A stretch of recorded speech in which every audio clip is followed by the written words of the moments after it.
Daily ಸಾಂಬಾರ್ಗಳು ಜಾಸ್ತಿ ಮಸಾಲ ಐಟಮ್ಸ್ಗಳು ತಿಂದು bore ಆಗಿದ್ರೆ ಒಂದು ಹಳ್ಳಿ ಅಡುಗೆನ ತಿನ್ನಬೇಕು ಅಂತ ಅನಿಸ್ತಿದ್ರೆ ಈ ಥರದ ಪಾಲಕ್ ಗ್ರೇವಿನ ಮಾಡ್ಕೊಳ್ಳಿ.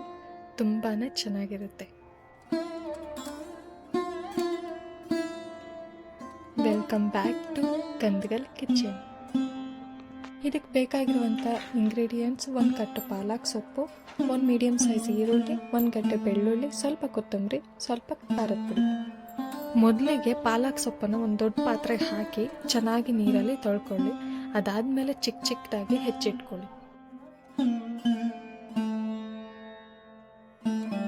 ಈಗ ಒಂದು ಜಾರ್ನಲ್ಲಿ ಬೆಳ್ಳುಳ್ಳಿ, ಈರುಳ್ಳಿ, ಕೊತ್ತಂಬರಿ, ಖಾರದ ಪುಡಿ, ಸ್ವಲ್ಪ ಉಪ್ಪು ಹಾಕ್ಕೊಂಡು ತರಿಯಾಗಿ ಗ್ರೈಂಡ್ ಮಾಡ್ಕೊಳ್ಳಿ.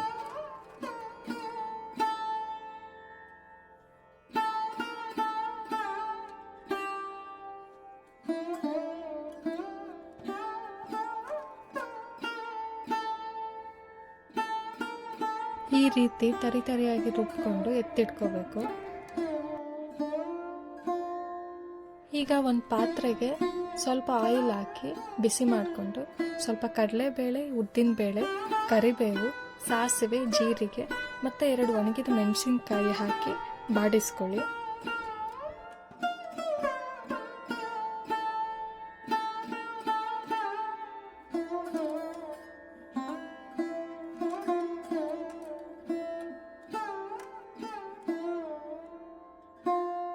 ನಂತರ ನಾವು ರುಬ್ಬಿರುವಂಥ ಮಿಶ್ರಣನ ಹಾಕಿ ಸ್ವಲ್ಪ ಕೈ ಆಡಿಸಿ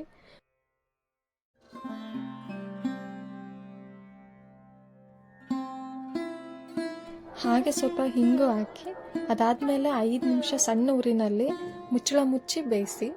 ಅದು ಬೇಯೋ ಅಷ್ಟರಲ್ಲಿ ಪಾಲಕ್ ಸೊಪ್ಪಿನ ಬಗ್ಗೆ ಸ್ವಲ್ಪ ತಿಳ್ಕೊಳ್ಳೋಣ ಬನ್ನಿ. ಎಲ್ಲ ಲೀಫಿ ವೆಜಿಟೇಬಲ್ಸ್ ಅತಿ ಹೆಚ್ಚು ಕ್ಯಾಲ್ಶಿಯಂ, ವಿಟಮಿನ್ಸ್, ಮಿನರಲ್ಸ್ನ ಹೊಂದಿರುತ್ತೆ. ಅದರಲ್ಲೂ ಪಾಲಕ್ ಸೊಪ್ಪು ತಿನ್ನೋದ್ರಿಂದ BP ಕೂಡ ಕಂಟ್ರೋಲಲ್ಲಿರುತ್ತೆ. ಸಾಧ್ಯವಾದಷ್ಟು ಲೀಫಿ ವೆಜಿಟೇಬಲ್ಸಿಂದ ಮಾಡಿರೋ ರೆಸಿಪೀಸ್ನ, ಪಲ್ಯ, ರೈಸ್ ಇವುಗಳನ್ನ ಕನ್ಸ್ಯೂಮ್ ಮಾಡಿ. ಈಗ ಇದು ಚೆನ್ನಾಗಿ ಬೆಂದಿದೆ. ಈಗ ನಾವು ಕಟ್ ಮಾಡಿರುವಂಥ ಸೊಪ್ಪು, ಸ್ವಲ್ಪ ಅರಿಶಿನ, ಸ್ವಲ್ಪ ಧನಿಯಾ ಪೌಡರ್ ಮತ್ತು ರುಚಿಗೆ ತಕ್ಕಷ್ಟು ಉಪ್ಪನ್ನ ಹಾಕಿ ಚೆನ್ನಾಗಿ ಬೇಯಿಸ್ಕೊಳ್ಳಿ.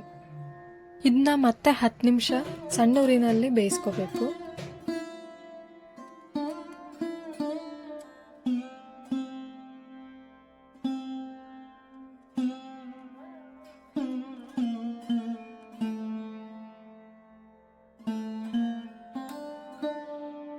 ಈಗ ಈ ಗ್ರೇವಿ ರೆಡಿ ಆಗಿದೆ. ಇದನ್ನ ಬಿಸಿ ಬಿಸಿ ಅನ್ನಕ್ಕೆ ಸ್ವಲ್ಪ ತುಪ್ಪ ಹಾಕ್ಕೊಂಡು ತಿಂದರೆ ತುಂಬ ಚೆನ್ನಾಗಿರುತ್ತೆ. ಒಂದ್ಸರಿ ಟ್ರೈ ಮಾಡಿ ನೋಡಿ, ಹೇಗಿದೆ ಅಂತ ಕಮೆಂಟ್ ಬಾಕ್ಸ್ನಲ್ಲಿ ಹೇಳಿ. Thank you.